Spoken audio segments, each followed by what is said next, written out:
Hey everyone! Hello everyone. Hi, welcome to the Acolytes page.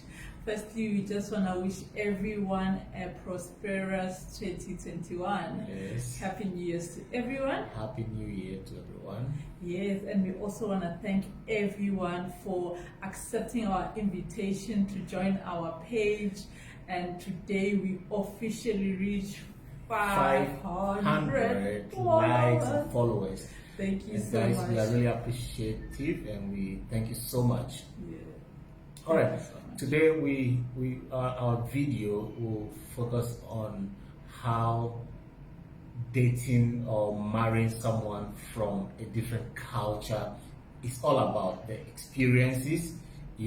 What does it take? What challenges? What does it, feel like, dating someone from another cultural background? Yeah, so I'll start with how it's been like for me, Yeah. Ophelia. So I won't talk for everyone. I don't want to make this a general case. I really want to talk about how it's been like for me. And I want everyone to realize, what we want everyone to realize is that every relationship is definitely different because we're all individuals. We might all be coming from the same township, from the same village. Yes. But because we're raised by different parents, we'll still have different encounters, we'll still have different characteristics, personalities, and we'll be different, definitely. So I'll talk about how it's been like for me. Yes. Firstly, dating and marrying someone from a different country. If you didn't know, my husband is from Ghana. Yes. So I'll talk about my experience dating someone from a different nationality and culture. Firstly, I want to say that the different cultures, us being coming from different countries, hasn't had a lot of impact for us, according to me. Yes. Because we firstly decided when we started that we're going to base our relationship on religion or being Christian. Principles of God. On Christianity, and that really formed the basis or the fundamentals of our relationship.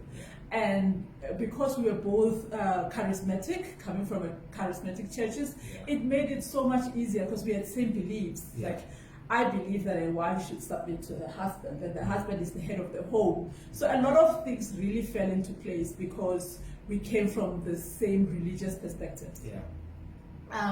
And that I really think is something that is very, very important in any relationship, to have similar religious understanding. Yeah. Doesn't have to be from the same church. I was from his people when we met, and he was a winner. Yes. And then, yes, when we got married, I gladly jumped over.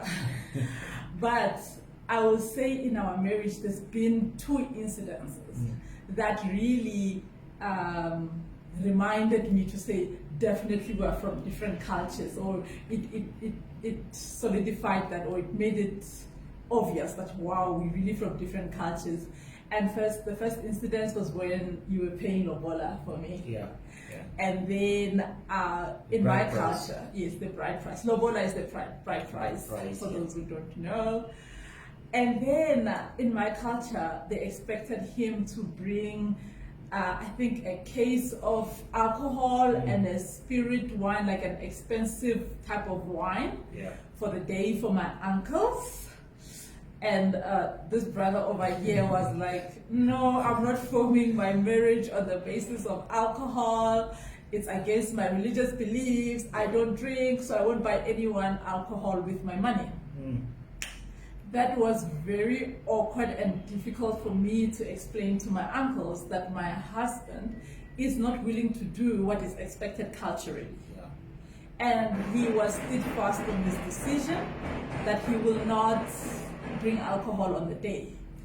He rather decided to bring juice, I think. So, but I don't know what to call it. What was it?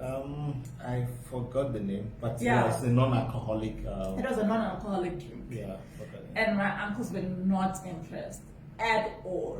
So that was the first incident, but it's something that really didn't impact me directly. It just put me in an awkward position because the people around me were expecting it. But it made no difference because I don't drink alcohol, so it didn't make a difference for me. Yeah.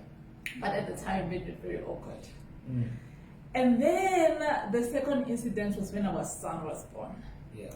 So in my culture, boys are circumcised at a later age. Surely not like Zulus or Xhosas, not extreme, not when they're 18 or 21, not something like that. But then in their, I'll say younger years, like maybe primary school, yeah, like yes, adolescence, yes, that's the, yeah. And then in my husband's culture, boys are circumcised after 7 days. Yeah, 7 days or as early as possible, you know. So when our son was born, which was our first child, we had to take him for circumcision. 7 days after he was born, you can imagine how scary it was for me. It's my first child. He was born perfect. And all of a sudden, I was taking him into a room where he was going to get injected and all these things and cut, and he was crying. He was crying so much. And that was one of the times I was like, oh, I wish he was a little older. This perfect little human being doesn't deserve this. But because I married my husband, and one of the things I decided when I married my husband was that I will take on his culture. I will become Mrs. Akoli. You know, whatever will be required for me to be Mrs. Akoli, I will gladly do it. I'll take it on. And that was one of the things that was obviously expected as Mrs. Akoli. And we did it. We never debated about it. The day he told me this needs to happen, we looked for a surgeon. I was like, yes, we're getting the best in town. I was like, whatever it is, I need someone with the most experience, someone who deals with young babies. A specialist in the field. And we got a doctor, and he was very good. He was very experienced with small babies. And then, yeah, that was it. The pros of being married to someone who is from a different culture or nationality is that I got to travel the world at a young age. You know, if I had married my neighbor, who knows if I would have ever had a passport even. But from when we met, I remember my husband was like, where's your passport? I was like, what passport? What is the passport? Why do I need a passport? I didn't have one. I had an ID. Yeah. And then to meet his parents, very early in our relationship, he took me to Ghana, and that was really nice. Our first international trip, and that was really, really nice. Yeah. So that's how it's been for me. Won't be the same for everyone, but that's my experience. That's a good experience. I love listening to your story. I've heard, you spoke about this, and it's worth hearing. And on my side, marrying from a different culture, I have come to believe that it's just a beautiful thing to also explore and experience. Fact is, we are all God's children. We are all human. Whether you are married interracially or interculturally. I believe it's something that is very possible, which most people have done. People have had successful marriages. Others have failed woefully. But I believe ours, stood the test and trials of time because we follow certain principles that we didn't ignore. And those principles, I believe, have carried us a long way. I've also had instances like as I told you before, when I got here, I made a statement to say that no, I will never marry on this man. It's because of what I saw around me. But after putting this to God's hand, the mindset changed. It doesn't mean there are not good people on the land. There are surely so many beautiful, good, God-fearing, women or spouses out there for, if anyone wants to, go this journey.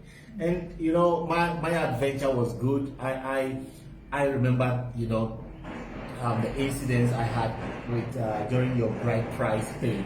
it's because of I think the circles of people we also keep around, who is following you, who is going ahead of you, to, let's say, pay the bribe. I remember it was the Reverend, I think Bishop Asante, who was one of the factors that influenced that decision. And I also, welcome it, because he has his own standard and principle that if we start with this on the basis of alcohol, though it's a cultural thing, there can be replacements.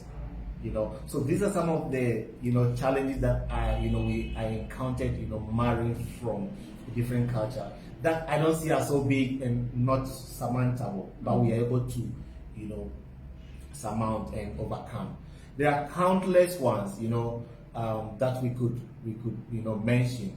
Especially I had a very strong opposition from my dad. If you remember that, why don't you consider marrying from Ghana? And I'm like, okay, that is not my plan. Fact is, I'm in South Africa. I can't go back to Ghana and start dating or looking for who to marry, or you get someone for me, which will never happen. So it came as an opposition, and I have to stand my ground and speak to my dad and tell him. And good thing is, at the end of the day, he is the most happiest man on earth now. He's the most happiest man on earth. He's so happy. I got married to my beautiful wife here, and it tells one that no matter where you find yourself, just make sure you align yourself to the right person. Expect and align yourself to get the right person that you would love to spend the rest of your life with. And with God ahead of you, with God leading you and directing your path, I believe you will surely find the ribs of your ribs. And yeah, it's an adventurous journey, and I'm really enjoying my marriage. My wife equally is enjoying hers as well, and we've never had a day to say no, to regret of coming together and meeting each other. Yeah. So I like the example you made about I remember very well, after my husband proposed. Yeah. That day you were like, no, I need to tell my dad that I'm going to marry you. Yeah. And then we went, and I remember back then it was so expensive to call Ghana via the cell phone, so we got a telecom line to call him and explain. The phone booth, the phone booth was standing next to him. Yeah. And bear in mind, I didn't, and I still don't, understand airway. So my husband was on the phone trying to explain to him, or sharing this great news that he has proposed, and I said yes. And his dad was of the view that it would be better for him to marry Ghanaian, because South Africans had a reputation in Ghana. And it was very hard for me to swallow at the time, to think that there is someone who wouldn't accept me just because of my culture, nothing else. They won't take time to get to know me, but just because of that. And I think I was so proud and so, I don't know, overwhelmed with love, the way you stood up for me, and you told your dad, no, she's the one I want to marry. I love her. And I know how much you respect your dad. So for you to stand up for me and say, yes, she's the one, I'm marrying her, I want to marry her, I'm bringing her to Ghana, you're going to get to meet her. It's something that made our relationship at the time stronger. Something that was maybe going to make it difficult for us, but it made it stronger rather. That's true. The thing is, I always have this saying. I always say that to friends or whoever, we talk about marriage and relationship. That it is always better to marry, let's say, marry a South African than to marry a Ghanaian that will give you headache and vice versa. But how do you get that? You need to also be led, to the right person. So, it's not about being a Ghanaian, it's not neither being a South African. It's about being led into getting someone you think you'll be, comfortable living with, and you spend a beautiful life together. That's so true. Yes. Okay, thank you so much for your time. That's what we had to share with you today. Please comment, let us know what you think. What else do you want us to share about our relationship, things we've encountered? Let us know what you would want to know about us, and then we'll try to make a video very soon. Yes, thank you so much for your time. Thank you for your time and have a blessed day.